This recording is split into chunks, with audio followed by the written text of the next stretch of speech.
Are you a successful entrepreneur or one in training? You've got the vision, but do you have the right partner to build your brand, your team, and your future online and off? At cprfirm.com, we offer expert consulting, financial guidance, and life coaching because we believe in doing life with our clients. After all, what is it for a man to gain the world and lose his soul? Founded by Callan Cash Coleman, we help our clients not only succeed, but plan to retire rich. Your business deserves the best. Start building your legacy today at cprfirm.com. Finding the right real estate professional can be challenging. I'm broker Melissa Wilson. I'm knowledgeable in all aspects of the real estate process. So whether you're looking to buy new or an existing home or have a commercial need, I'm here to help.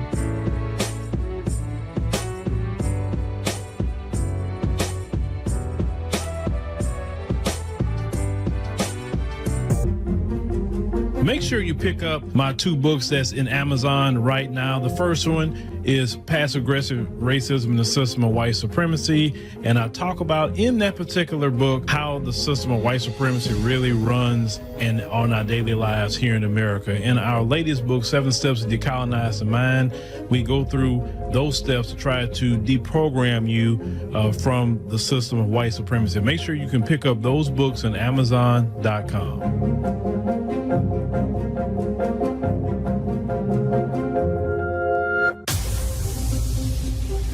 Introducing the African Diaspora News Channel app, your gateway to stories that's overlooked by the corporate mainstream media.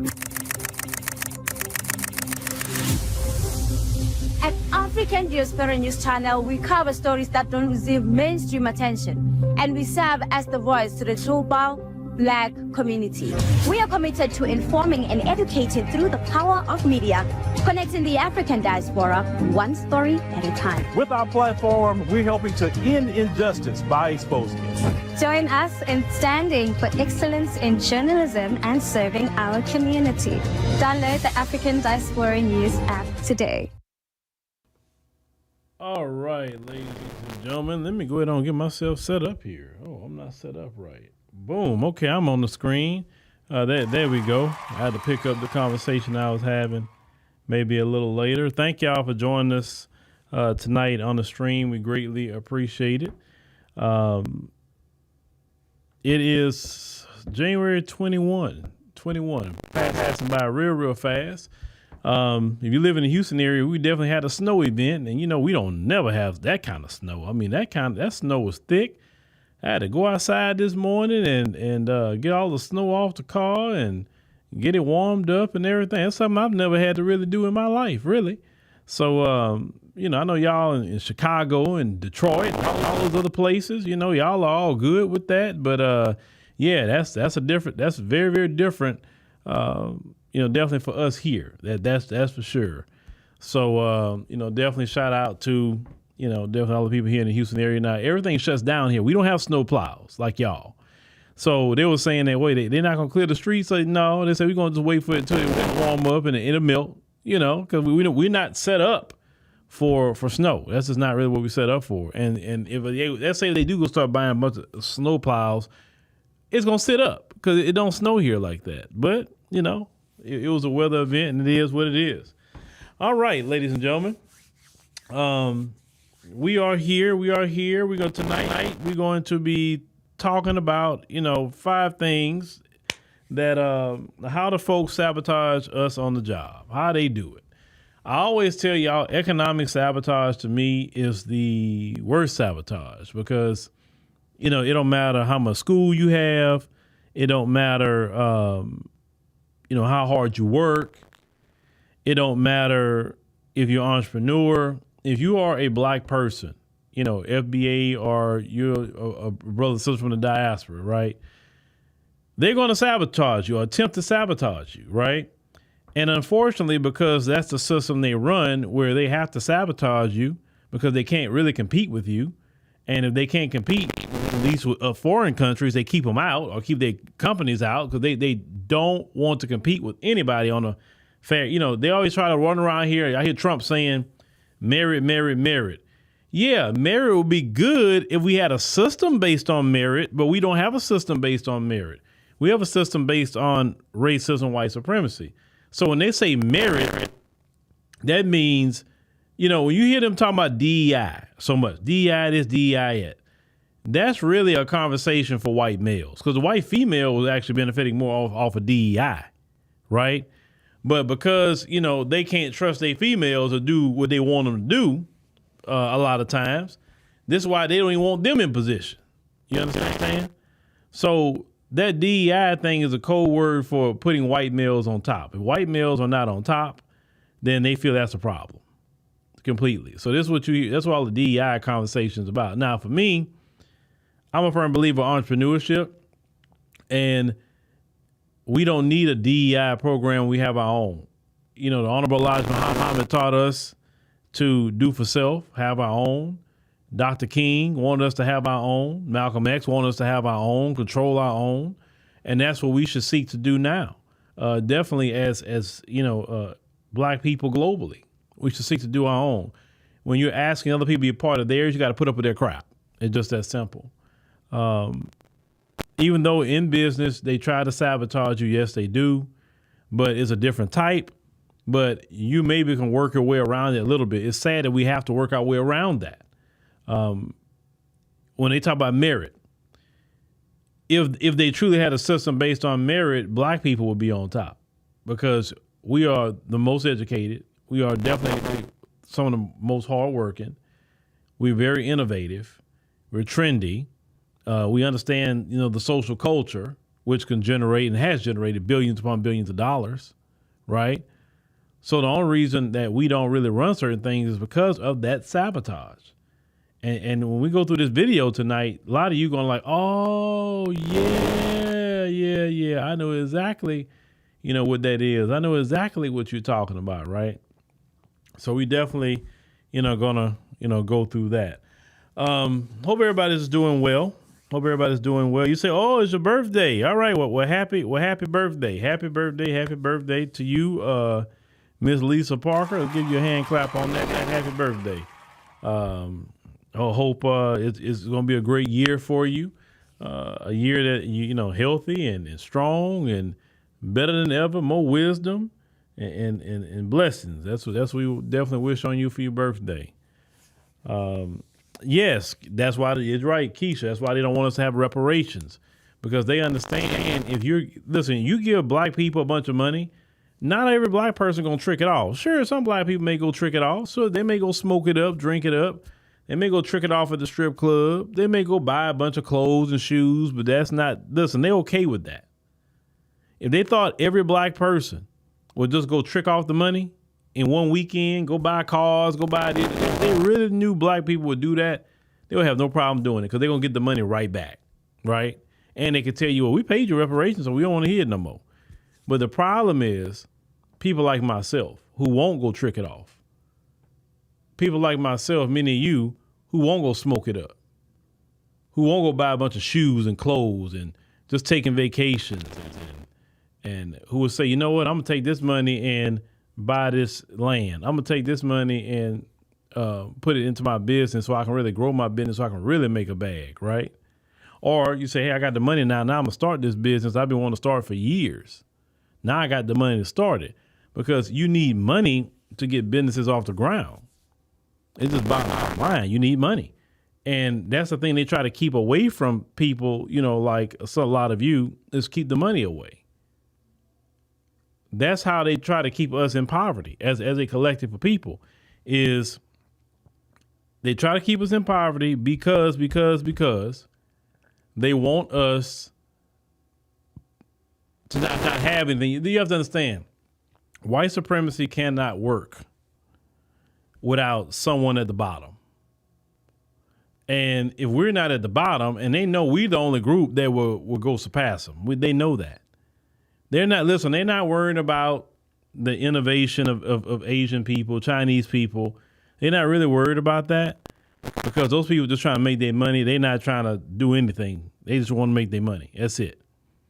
They worry about the FBAs. The FBAs is like, wait a minute, we built this land. And, you know, our turn, we got to have a turn to run the yard. And that's what they don't want. They don't, because listen, if FBAs is running something without their interference, things go well. Have you noticed that? When they're not in the mix, and we make sure you get out those who have the mind of the folks out of our mix. Notice how well we do. You can look at our documented history in America, how well we have done economically when we just buy ourselves. I know we always talk about Black Wall Street. That's just one of the famous ones, right? Well, they told them go over there because you can't be over here. I say, okay, fine. They went over there, away from them. And when they came back from World War I, they were upset. They was documented. They say, how is it that they living in mansions and we were living in shacks? Every time they destroyed our economic progress, it was because of jealousy, because they couldn't do what we do. So that's why they you notice they don't try. They try so hard to sabotage our progress. They don't want us to have anything. They don't. But we'll talk about that tonight. So let's go ahead on, because I didn't get a chance to do it yesterday because I was running behind. Let's go ahead on and start the week off right, and then we're gonna go ahead and get into this other video we need to review. No comment. Y'all should be ashamed of y'allself. Y'all black. Y'all are black. And FBA Henry, the people's mayor. y'all forget I am the leader. They want to hear from the mayor. If y'all ain't learned that yet, the mayor, not the trustees that don't do nothing, that only run their mouth. Y'all don't do no work.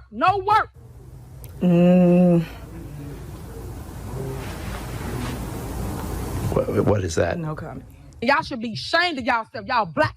Y'all are black. And y'all sitting up here beating and attacking on a black woman that's in power. Y'all should be ashamed of yourselves. So this is what it's all about, guys. They don't want a black person in power. They don't want a woman in power. You ain't seen that yet. And someone so young. Everybody gotta understand, God give you what you can handle.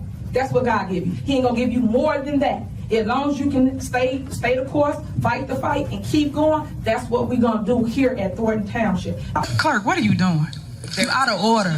You out of order. Did I call the roll? Did I say call the roll? I'm still speaking. You're out of order, Clerk Key. You out of order, Clerk Key. Like, stop. Y'all out of order. Everybody want to run stuff. Y'all don't run this house over here. Stop, please. So now you have to listen in order to learn. Remove her. That's what all the hate is all about. It's all about your super mayor became too powerful too quick. So rare, so unique, and that's what everybody got the problem. It's all about control. And I stand in the fight because I want the boys and girls of the next generation to see what it looks like to come out of controversy and to come out of all the hatred unscathed.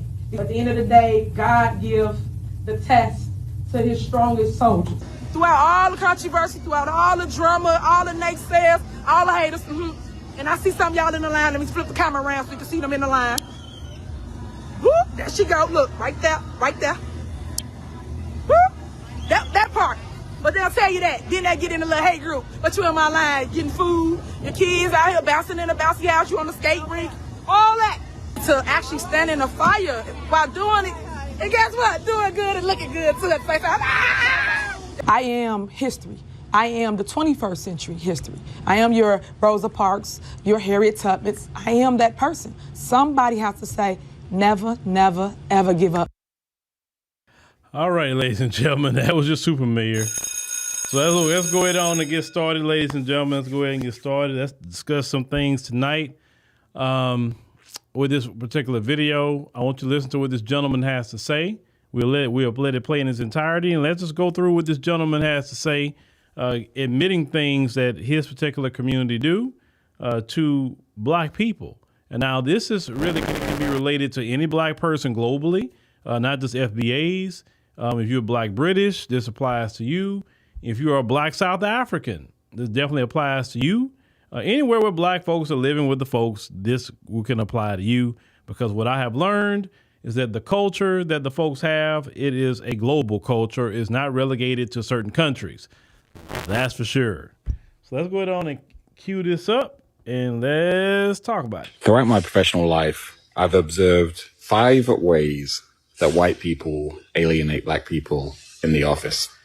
My name's Curious Ben. I'm your Toxicity coach. Let me explain. I've seen this happen so many times, this sociopathic type of accident that allows white people to have the upper hand on information that they share with each other while not including their black co-workers. Number 2, they develop leadership teams that don't include any black people. If your leadership team doesn't include any black people, how are you truly going to represent all your employees with your leadership vision and communication? Number 3, they create cliques that don't include any of their black co-workers and then have the goddamn caucasity to say, why do all the black people eat together? Number 4, they hire and promote people that they're comfortable with, people with similar communication styles. And this means either white people or black people are able to navigate whiteness without upsetting the white people's comfort. And number 5, they create such a toxic environment for black employees that black employees quit and move on. So white people, if you're really serious about creating workplaces that represent the communities you live in, you're going to have to tackle these 5 ways that you're currently alienating black people in the workplace. I hope this helps. Stay compassionate. All right. So this particular video here that just kind of came up on my feed, it made me think about, a lot of times a coworker, Theo, why we don't move up in certain areas, right?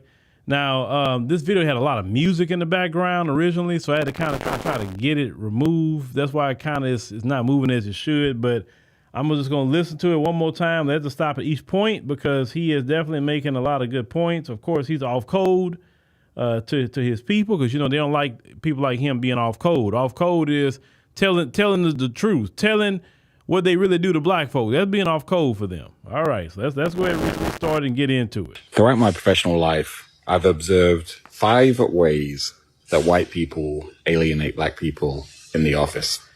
My name's Curious Ben. I'm your Toxicity coach. Let me explain. I've seen this happen so many times, this sociopathic type of accident that allows white people to have the upper hand on information that they share with each other while not including their black co-workers. Number 2. Okay, so he mentioned the first thing that they do is keep information away from you. Why do they do that? Well, let's go back to what they mentioned about merit, right? Merit says everybody has the same information, then you perform and see who's the best out of the bunch. They don't want to compete with you. A lot of them cannot compete with you. They know this. A lot of them don't have your education. A lot of them don't have your experience. A lot of them just don't have a whole lot of things, right? So to give them the upper hand, they have to share information among themselves, just like even in everyday life. They don't really tell you, one thing the Honorable Elijah Muhammad said is they will never teach you the art of business or the art of war. He said that. They will never teach you that. Why? Because as long as they have the upper hand on the knowledge, then they will always be above you because they got the knowledge. They don't try to share anything with us. They don't try to tell you anything. No, like he said, they keep things among themselves. They huddle. How many times have you seen that on the job? How many times have you seen it? How they huddle with each other, how they getting with each other. You come around, they're not talking, they just smiling. These weird smiles they'll make at you. But you knew they were talking about something. When you come around, they getting all quiet all of a sudden. How many of y'all have seen that? And then you try to go up on them and say, oh, okay, yeah, I heard y'all talking. What's going on? Oh, not much. It's just it. But they'll sit up here discussing all kind of strategy at the job. They probably discuss a strategy how to get rid of you. You just never know. But this man is saying that's what they do with FBAs. But this is the crazy part. When we do that, when we get among ourselves, when we're talking on the job, and we acting just like them, they get nervous. Have you noticed that? We're talking, this even not even about the job. It could be just about the weather. We could be talking about the snow. And they watching, they looking, they trying to interject themselves in our conversations, right? Because they want to colonize our spaces.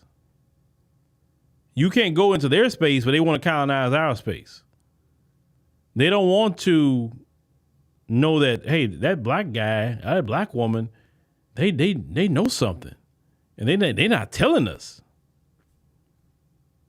Or if you don't talk to them, they're gonna report you to HR, and you're not being a team player because you just don't want to talk to them, not because you're not doing your job, not because any of that. You just don't want to. You just don't want to work. You want to mind your business. You don't want no problems, no issues. You're gonna do your job, but you're being reported to HR. All right. Now some of y'all know exactly. Yeah, when you are, let's say our introverted brothers and sisters, you're just not one to be talking to nobody. You're not talking to nobody. You're just chilling, and that's the issues you have. Well, there's some people saying that you don't, you could be racist because you don't talk to white people. Like, what? I don't talk to black people either. What are you talking about? You know what I'm saying? Like, I don't have to talk to you. I'm here to do my job, but I don't have to talk to you. Like, why are you being so freaking a weirdo? That's why I tell black folk, the best thing you can do is sometime.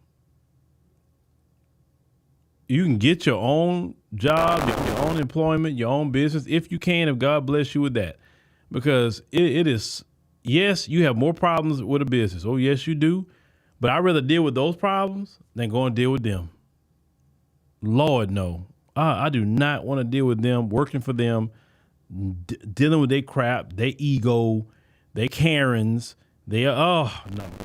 But let's continue. They develop leadership teams that don't include any black people. If your leadership team doesn't include any black people, how are you truly going to represent all your employees with your leadership vision and communication? Number 3. Okay, so the man say they develop leadership teams and they don't include a single black person on it because see, he's telling it, but he's not telling it all. The reason why they don't want you on any kind of leadership team is because, 1, they don't want you to show them up. That's number 1. 2, they don't really respect the leadership of a black person, especially if they own the company. They don't really respect that. They don't want to listen to what a black man tell them to do. They don't want to listen to what a black woman tell them to do. And I would tell you, black women sometimes go through more hell than the black man can. Because one thing that Becca and Karen don't like is to have to report to a black woman. Oh, they don't like that. And especially that sister, like, keep them in line. That sister, hey, we got stuff to do. Ain't all that talking. We got this report to be done. This will be done or whatever. Especially a sister like that. But she get results. She get the job done. Oh, they are hot. They are heated.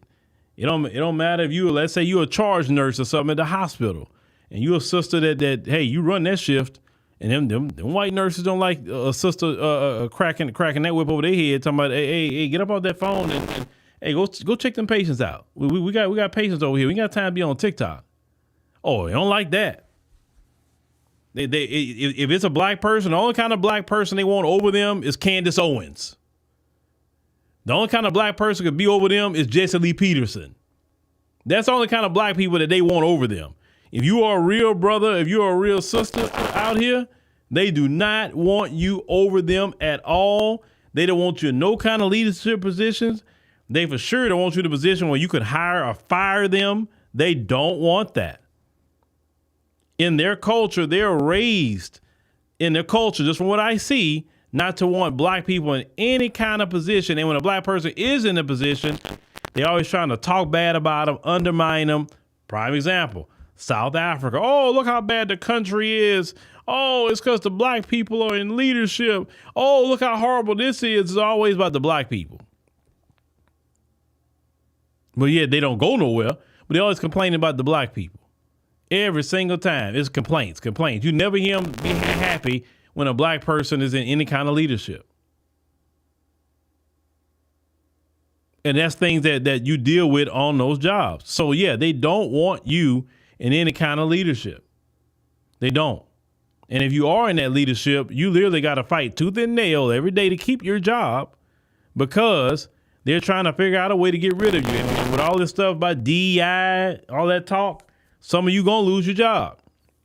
I'm warning you ahead of time. Some of you going to lose your job. Be prepared for it. Let's continue. They create cliques that don't include any of their black co-workers and then have the goddamn caucasity to say, why do all the black people eat together? Number 4.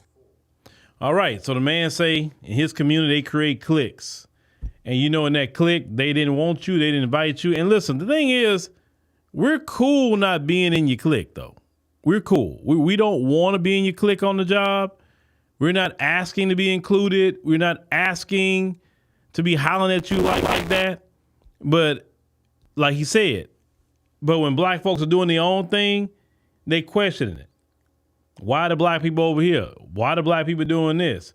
Or let's say if you have the person, let's say the cool white person, they just want to be with the black people. They don't even want to be with their own. Then that's going to start an issue. That's going to start even more issue when a white person want to be over there with the black people. And let's say that white person that has a black scent, that kind of white person. They take issue with that big time too, because they're like, man, I don't want to be over there with them, because actually those are kind of dangerous because they can kind of, go to and fro in between both worlds. And if they are down, they can actually bring some information like, hey, look, check this out. Hey, that hoe over there, she been saying this and that and the third, you know what I'm saying? And to all the, some of the folks say, well, I'm an ally. I say, well, listen, if you're a true ally, well, bring us back some information. That's how you show your allyship. We're not going to dime you out. Bring back some information. Listen, folks, if you really want to create a real big time, I'm giving y'all some something I should be getting paid for. Y'all should really be getting paid off of racism. Let me tell you how you get paid off of racism. The folks, use your privilege while you still have it. Create a business where you can be the liaison for the black businesses, where you can go and get the loans and get the grants and get all the things, permits and all of that, and they pay you a fee, a small fee, and you're a liaison. You represent those companies, right? And why you're doing it. You're doing it because your people and they get down. So you want to bring those resources to these black businesses or whatever, black schools, whatever. So you do that. You get paid a fee. You do it. That's what I would do if I was a white person. Man, I'd make a bag just off of doing that. Period.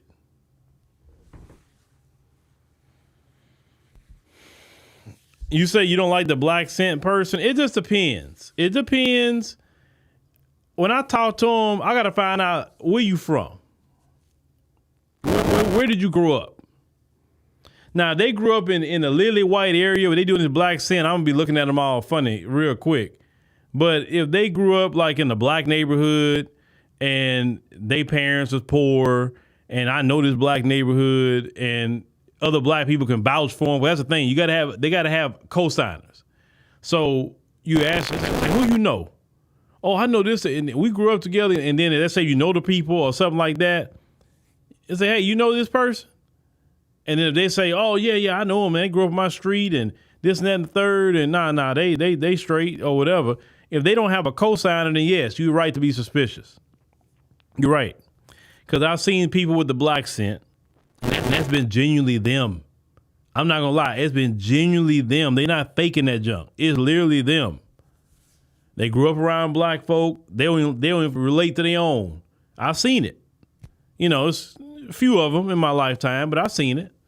And that's just that. But yeah, I get what you're saying. If they just on their yo stuff, like where you from? You can't say you from some lily white community and talking about yo to me, and you never been around black folks until what? You start dating a black person, now you yo. Nah, because I know what you mean. The Michael Rappaports of the world, that people like him, yo stuff, and then now you want to talk down on black folk.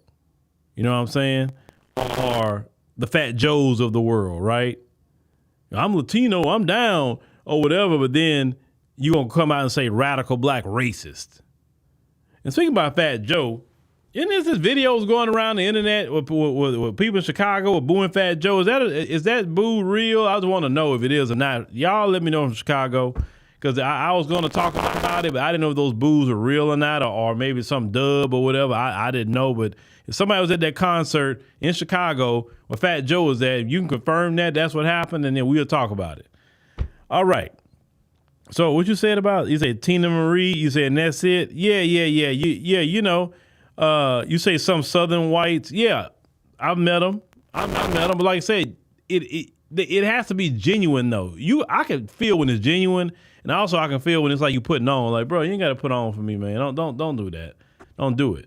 Because when it's not genuine, they do too much. I know y'all seen them when they just start doing too much. I'm like, calm down, man. Calm down. You're doing too much. All right, let's get to the next one. They hire and promote people that they're comfortable with, people with similar communication styles. And this means either white people or black people who are able to navigate whiteness without upsetting the white people's comfort. And number 5. All right, so what I mentioned earlier, they only either hire their own or they're going to hire Candace Owens. And he said that they have to be comfortable with that black person. They have to be comfortable. So they're comfortable with Candace. They're comfortable with Jesse Lee. They're comfortable with that type of black person, right? I don't want them comfortable with me. If they're too comfortable with me, then I feel like I'm failing. I'm a failure because they're way too comfortable with me. Why me?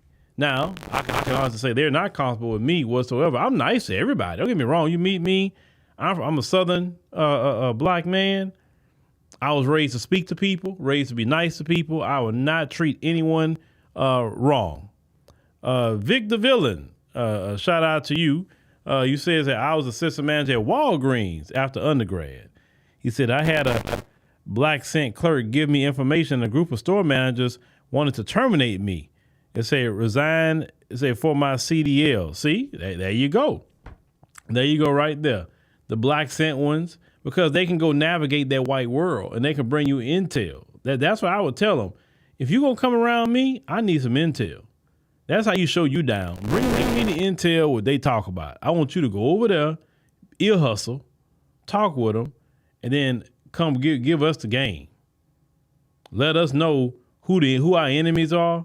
Because, you know, they'll smile in your face and act like they're so nice to you, but they trying to, you know, backstab you the whole time. They're trying to get you fired.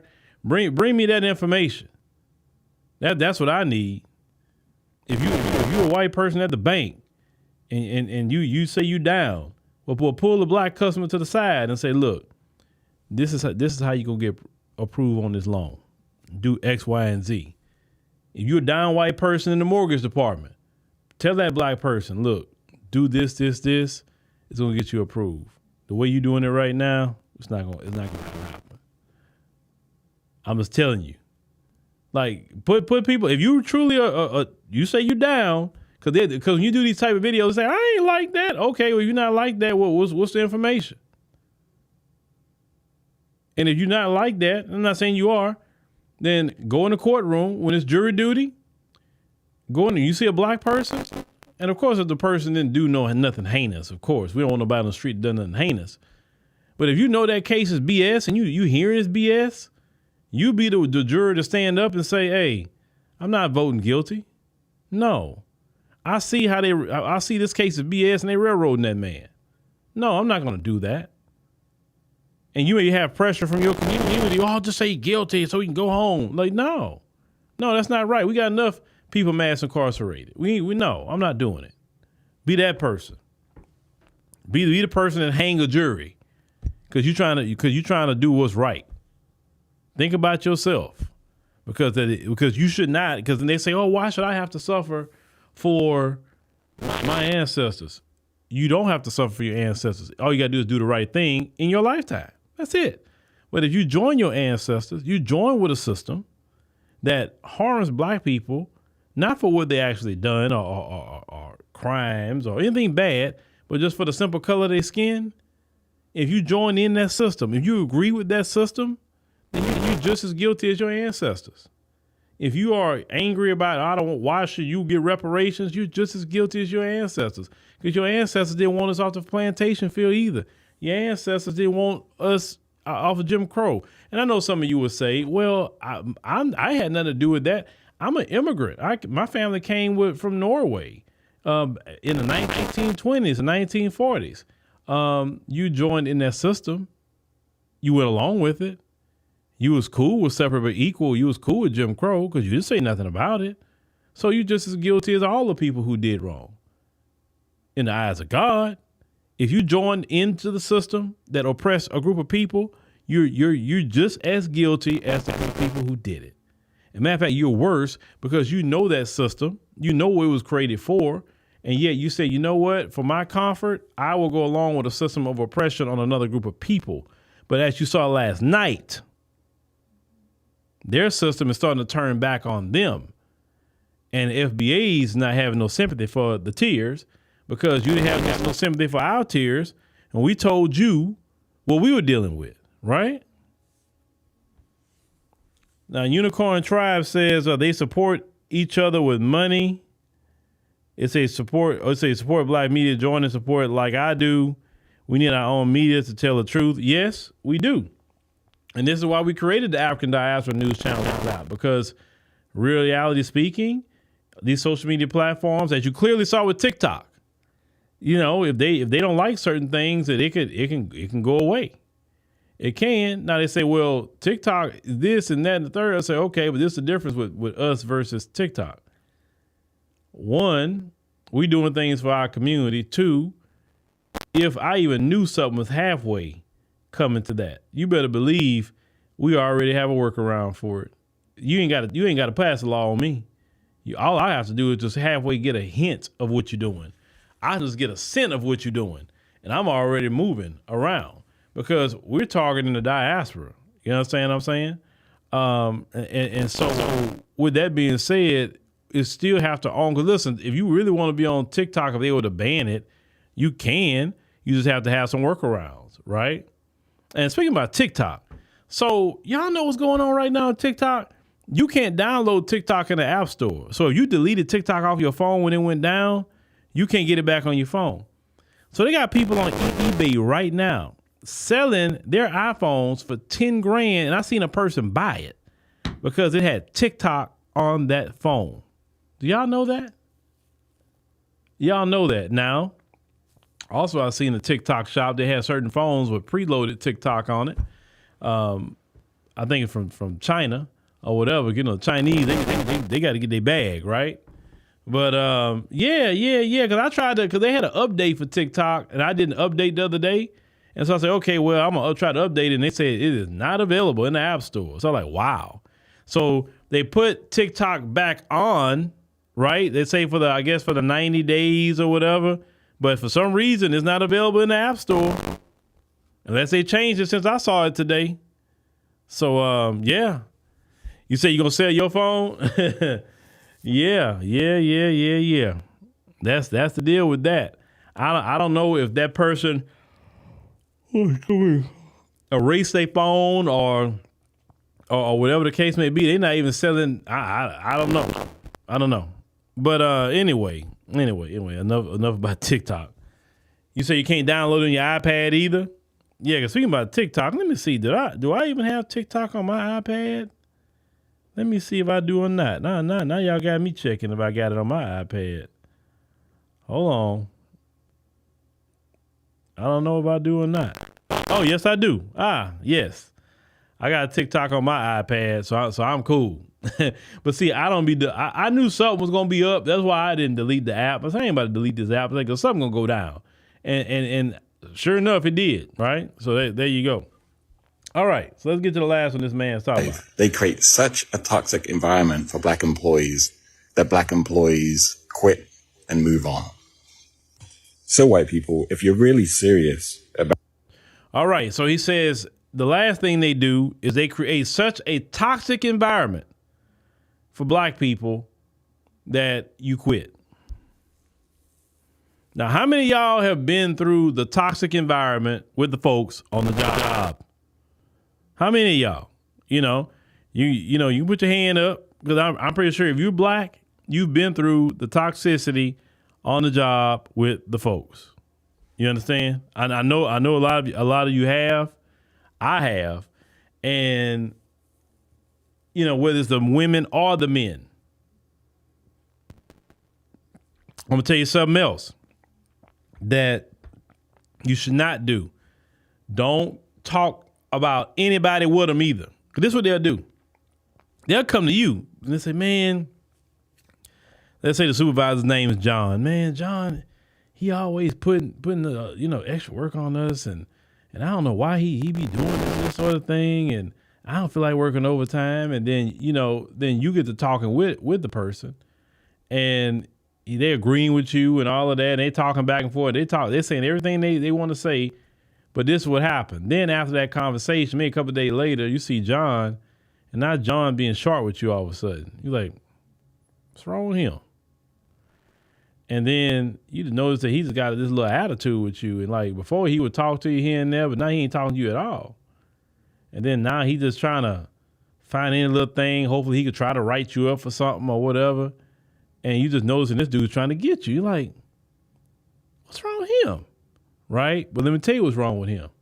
So after that conversation you had, he went to John and said, hey, John, Darnell over there, he said that you put too much work on him and he don't know what's wrong with you sometime. And he's not going to try to be just working that hard. And I don't know why he said that. I was kind of shocked that Darnell would say something like that. I mean, we all here to do a job. And I don't know. That's how it is sometimes, some of them, how that goes like that. But yet he's not telling what he said. He's not saying a word of what he said, but he'll go tell what you said. You understand? Been there, done that. Been there, done that. I know from experience and I know from the hard way. Okay. Dealing with that. So when they come to you talking about a supervisor, anybody, I don't care if it's another coworker. Be like, oh, what you think about? Man, listen. They not here to defend themselves, so I don't want to get into that conversation. But you got whatever you saying about that person, you go talk to them. Because I'm not. They not here to defend themselves. Or this what you do. This how you really bust them out. They'll leave you alone. So let's mention John. Oh yeah, John. Hold on. Hey, John. Hey, you come here for a minute. Oh, what's going on? He was talking to me about you, so I just wanted you to be here because, I don't know what he's about to say, and maybe you could, chime in on what the conversation is and just do that and put him on the spot. Once you put him on the spot, if it's another coworker, they're talking crap, say, hey, come over here. Well, what you were saying? Let's say, because I want them to be able to hear what you're saying because I don't want them to say it about me. So come over here. Once they realize you're the kind of person that's going to put them on Front Street, they leave you alone. They leave you right alone.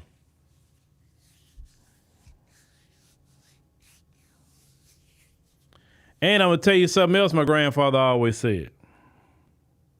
He said to me as a child, I see y'all talking about your stepfather. He said, 2 white sheets don't fade on another. And I said, huh? I said, what does that mean?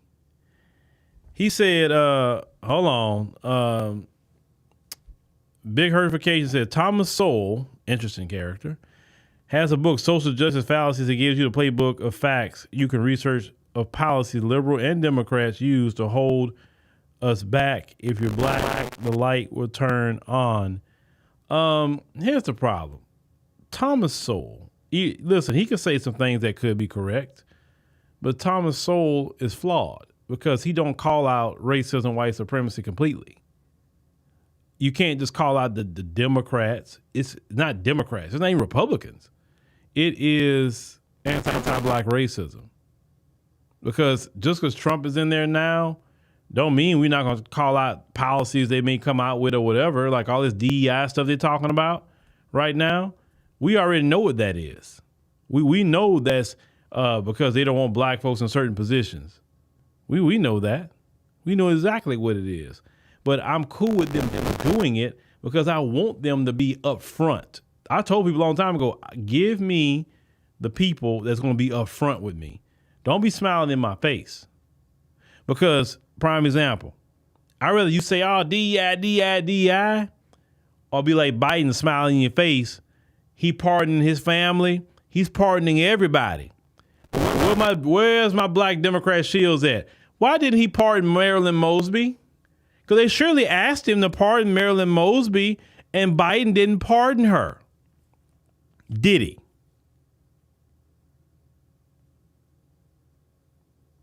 See, that's what I'm talking about. Biden agrees everything they're doing. Trust me. He just going to play the game and smile in y'all face a little bit better. He pardoned his whole family, pardoned Dr. Fauci, pardoned his son. He pardoned everybody to make sure nothing happened to his family. But all those black people that sit up here and talk about how great Biden it was and all of that, yet he couldn't pardon Marilyn Mosby. He couldn't let Assata Shakur, even at her age, off the FBI most wanted list. Right? Of course, Obama didn't do it either. So not just Biden. See, that's the stuff I'm talking about. I understand it's not Democrat, it's not Republican, it's anti-black racism, white supremacy. That's what it is. And if you arguing Democrat and Republican, you're going to be lost. Now, when I argue Democrat, it's because of the way we vote. And it's ridiculous. Now, more and more black people are waking up to it. Every day they're waking up to it. They're seeing how we were so misled, right? And because we were so misled with that particular party, now we're getting in a position where we can do for ourselves. Now we're in a position that we're delineating, we're getting things done. Oh, and speaking about that, I'm doing this tomorrow. We're going to talk about mass deportations tomorrow. ICE is already running the yard and raiding.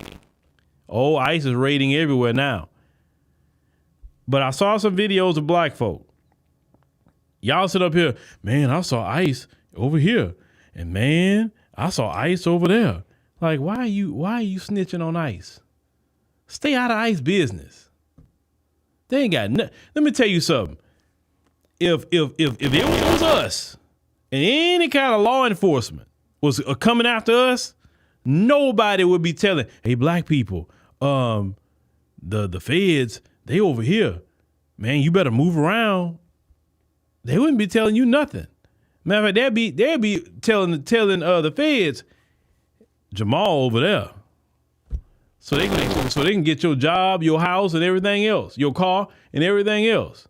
Stop getting on the internet telling people where ICE at. I'm talking about the FBAs. Shut your mouth. We got a whole lot of things we could be talking about. Leave ICE alone. If ICE not bothering you, don't bother ICE. Seen a black woman on TikTok today talking about, yeah, I knew they were ICE because I asked them. They was undercover and all of that. And they were like, yeah, you know, we got a job to do or whatever. But he didn't want to talk to me. But I knew that's what they were. I'm like, why are you talking? Stay in FBA business. Let's talk about reparations. Let's talk about the anti-black hate crime bill.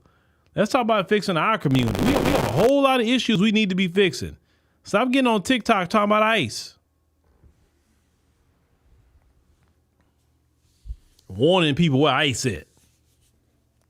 It's not our business.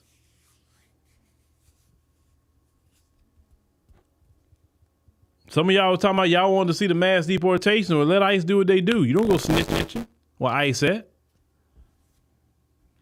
But the mass deal. And then I got to talk about this tomorrow. Then you got other black folks getting on the internet talking about birthright citizenship. That's dangerous. That means if Trump can get that pulled off, he'll ship us out. Where will we go? I'm trying to figure that out. Where would Trump ship me out to? None of the places that my ancestors came from is not existent anymore.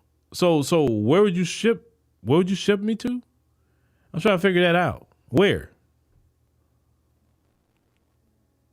I'm just asking.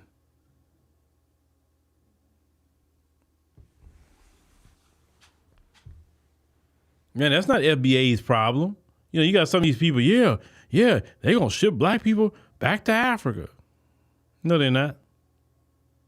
How you going to ship 45 million people back to the African continent? How? How you going to ship 45 million people back to the African continent? I'm trying to figure that out. That's not even logistically possible.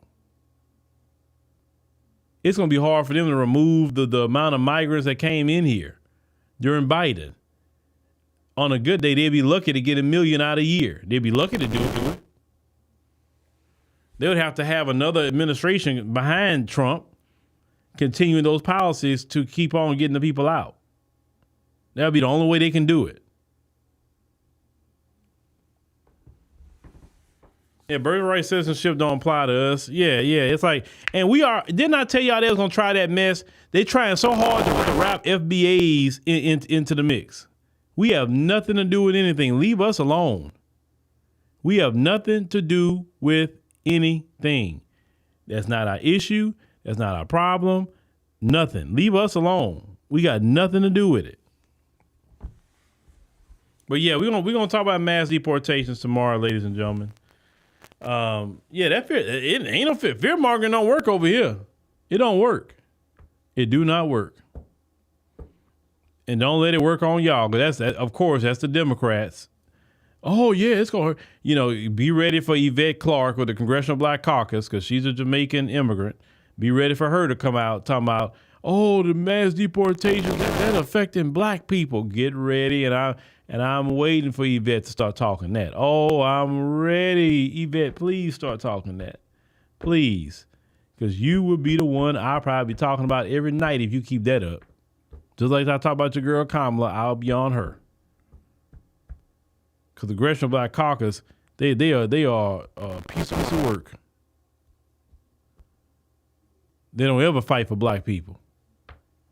But anyway, ladies and gentlemen, thank you for joining us on the stream tonight. Really appreciate it. Make sure you click the like button. Make sure you click the subscribe button. Also, remember, Friday, we have our live stream. Definitely right here. Well, no, not here, but on the African Diaspora News Channel app. So make sure you get the app so you do not miss out on any exclusive live streams on Friday night where we don't censor ourselves like we do here. You'll have access to all the different videos that's not posted to YouTube. You have access to any new shows that we're coming up with, access to all of that. So make sure you get on the African Diaspora News Channel app today. When you do that, that also supports the show. Listen, we don't need a GoFundMe or nothing like that. I tell people that all the time. If we can just get 10,000 members on our app, that's good enough. That's the beauty of it. We just need people on our app. That's it. And I appreciate everybody who has joined. I appreciate the people who's going to join. Somebody say, I'm gonna join at this day, and I appreciate that brother. I appreciate that sister. Some of y'all I meet. I've been meeting some of y'all at the cake shop and everything. A lot of times I'm there. Sometimes on Saturdays, and so I meet some of y'all and have a good conversation. I'll say, hey, have a conversation. Make sure you buy a cupcake at the same time, right? But thank y'all for listening, and we'll see you.